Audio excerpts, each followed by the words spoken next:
Hello everyone.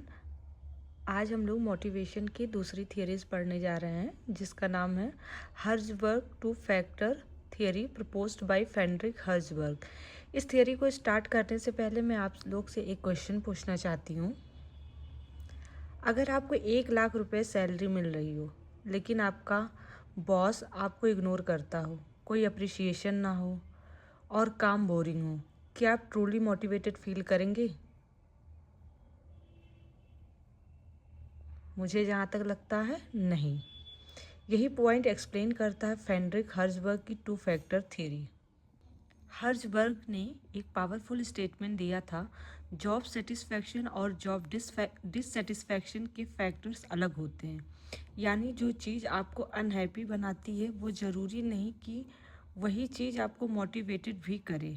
उन्होंने motivation को 2 part में डिवाइड किया था, हाइजीन फैक्टर सर्वाइवल लेवल और मोटिवेशनल फैक्टर ग्रोथ लेवल।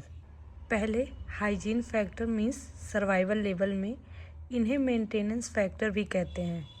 ये क्या करते हैं अगर हम सोचें तो ये डिससेटिस्फैक्शन को रोक देते हैं। एग्जाम्पल हाइजीन फैक्टर में आता है जैसे salary, job security, working condition, company policy. अगर ये नहीं होगा एम्प्लॉय अनहैप्पी हो जाएगा, लेकिन अगर ये होंगे भी तो एम्प्लॉय सिर्फ नॉर्मल रहेगा, एक्स्ट्रा मोटिवेटेड नहीं होगा। अगर हम बोले आपको सैलरी मिल रही है अच्छी, लेकिन क्या सिर्फ सैलरी ही आपको अपना 100% दोगे? अगर आपको सिर्फ सैलरी ही मिल रही है तो ज़रूरी नहीं उस सिर्फ सैलरी से ही आप अपना 100% अपने वर्क प्लेस पे देंगे।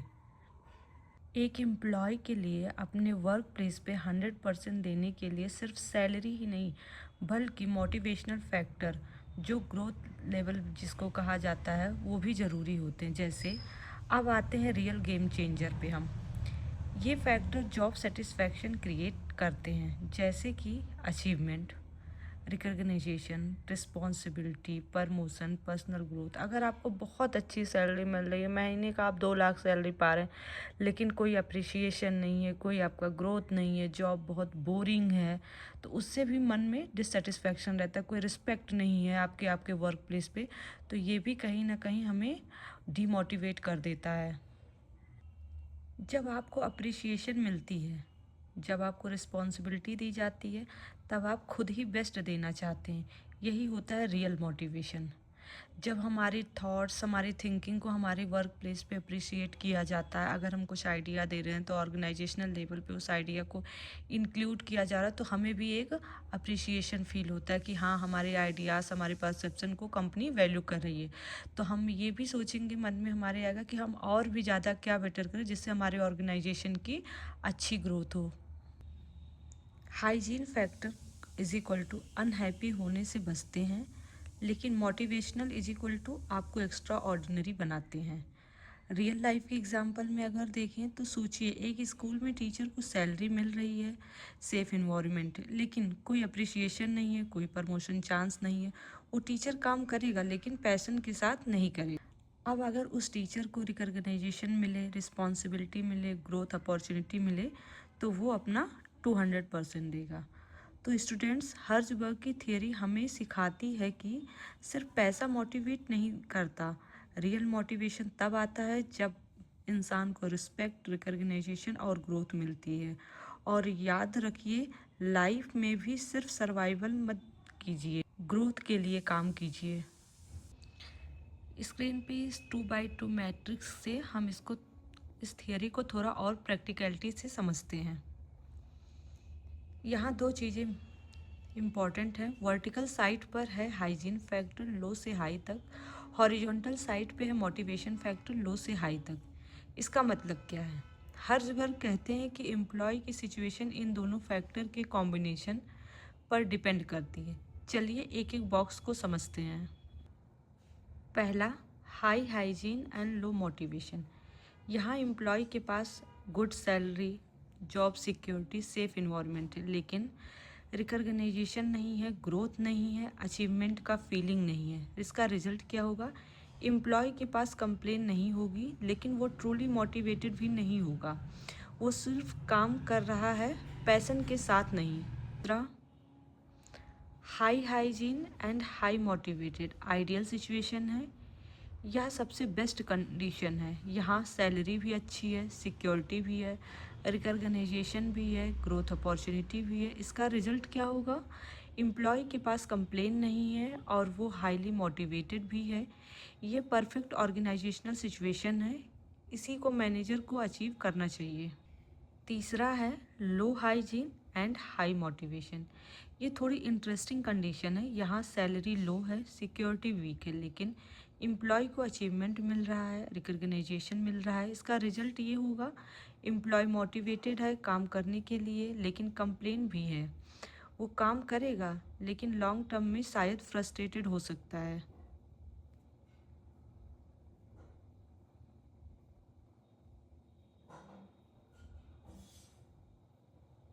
चौथा है low hygiene and low motivation. Worst condition है, ये सबसे डेंजरस कंडीशन है। यहाँ सैलरी भी लो है, सिक्योरिटी भी नहीं है, रिकॉग्नाइजेशन भी नहीं है, ग्रोथ भी नहीं है। इसका रिजल्ट बहुत ही बुरा होगा, जैसे कि एम्प्लॉय के पास कंप्लेन भी है और मोटिवेशन भी नहीं है। यहाँ प्रोडक्टिविटी सबसे कम होती है। यहाँ पे हर्ज़बर्ग का मेन मैसेज क्या है? अगर हम समझें तो उनका मेन मैसेज है, सिर्फ हाइजीन फैक्टर देना इनफ नहीं है और सिर्फ मोटिवेशन देना भी इनफ नहीं है। दोनों का बैलेंस ज़रूरी है। जैसे high hygiene plus high motivation equal to best performance. So student, अगर आप फ्यूचर में मैनेजर बनते हैं तो याद रखिए, सिर्फ सैलरी से लोग काम नहीं करते, उन्हें रिस्पेक्ट, रिकॉग्नाइजेशन और ग्रोथ भी चाहिए होती है। इस फिगर को देख के आप क्लियरली समझ सकते हैं कि poor hygiene variable decrease employ satisfaction and productivity. कि अगर पुअर हाइजीन है तो उससे एम्प्लॉयज़ का सेटिस्फैक्शन डिक्रीज होगा और उसके साथ साथ प्रोडक्टिविटी भी डिक्रीज होगी। और motivating factor boost employ satisfaction and productivity. So students, अभी तक हमने हर्ज़बर्ग की थ्योरी के बारे में सब कुछ बहुत अच्छे से समझा कि उसमें हाइजीन फैक्टर्स क्या है और मोटिवेटिंग फैक्टर क्या है। लेकिन हम साथ साथ ये भी जानते हैं कि कोई भी थ्योरी अपने आप में परफेक्ट नहीं होती। हर थ्योरीज़ के कुछ मेरिट्स और डिमेरिट्स होते हैं। तो आइए हम पहले मेरिट्स को पढ़ते हैं कि इस थ्योरी की मेरिट्स क्या क्या हैं। Helps manager understand employ motivation clearly. सबसे बड़ा एडवांटेज क्या है?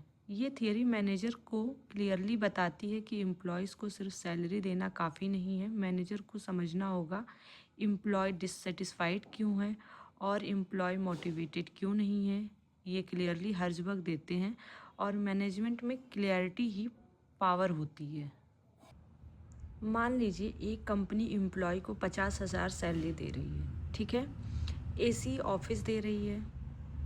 एम्प्लॉय कंप्लेन नहीं करेगा, लेकिन अगर उसको प्रमोशन चांस नहीं है, रिकॉग्नाइजेशन नहीं है, तो वो हाईली मोटिवेटेड भी नहीं होगा। इस थियरी से मैनेजर समझ जाता है कि सिर्फ सैलरी से काम नहीं चलेगा। दूसरा है emphasises job enrichment and personal growth. Herzberg कहते हैं काम को मीनिंगफुल बनाओ। जैसे दो टीचर हैं, टीचर ए सिर्फ सिलेबस कंप्लीट करता है और टीचर बी स्टूडेंट्स को प्रोजेक्ट देता है, रिस्पॉन्सिबिलिटी देता है, उनकी क्रिएटिविटी अप्रिसिएट करता है। कौन ज़्यादा मोटिवेटेड होगा? आप खुद सोचिए। जाहिर सी बात है टीचर भी हाईली मोटिवेटेड होगा, क्योंकि उसको अचीवमेंट और रिकॉग्नाइजेशन मिल रहा है। यही जॉब इनरिचमेंट है। इसके डीमेरिट्स जो हैं, पहला, not applicable to all employees. हर इंसान की प्रायोरिटी अलग होती है, हर इंसान अलग अलग चीज़ों से मोटिवेटेड होता है।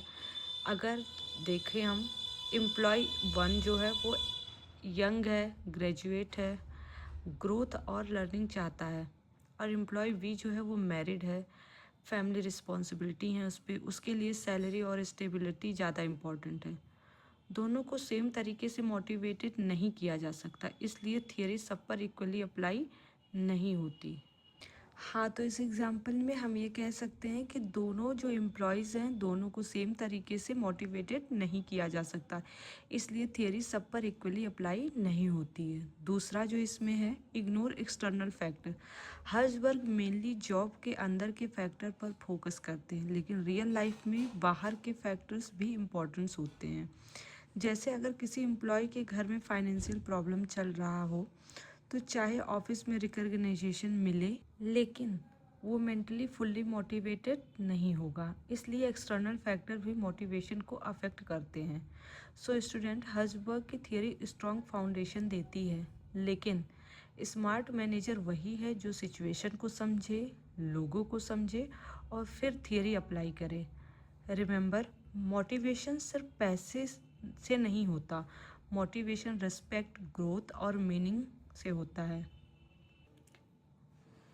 हम लोगों ने 2 थियरीज पढ़ी मोटिवेशन की। पहला मैस्लो की थियरी हम लोगों ने पढ़ा और दूसरा हायरार्की नीड थियरी हम लोगों ने पढ़ा। इस स्लाइड पे कुछ क्वेश्चन दिए हुए हैं जो आप लोग प्रैक्टिस करना चाहते हैं तो आप लोग कर सकते हैं, और इसके नीचे मैंने आंसर भी दे दिया है, तो प्लीज़ आप पहले बिना आंसर दे के क्वेश्चंस को मार्क करने की कोशिश करिएगा। आप लोग चाहें तो इस क्वेश्चंस का स्क्रीनशॉट भी ले सकते हैं। जो बच्चे यूजीसी नेट का प्रिपरेशन कर रहे हैं उनके लिए ये क्वेश्चन बहुत हेल्पफुल होंगे। ये मैंने पिछले साल आए हुए क्वेश्चन से ये एमसीक्यू बनाए हैं।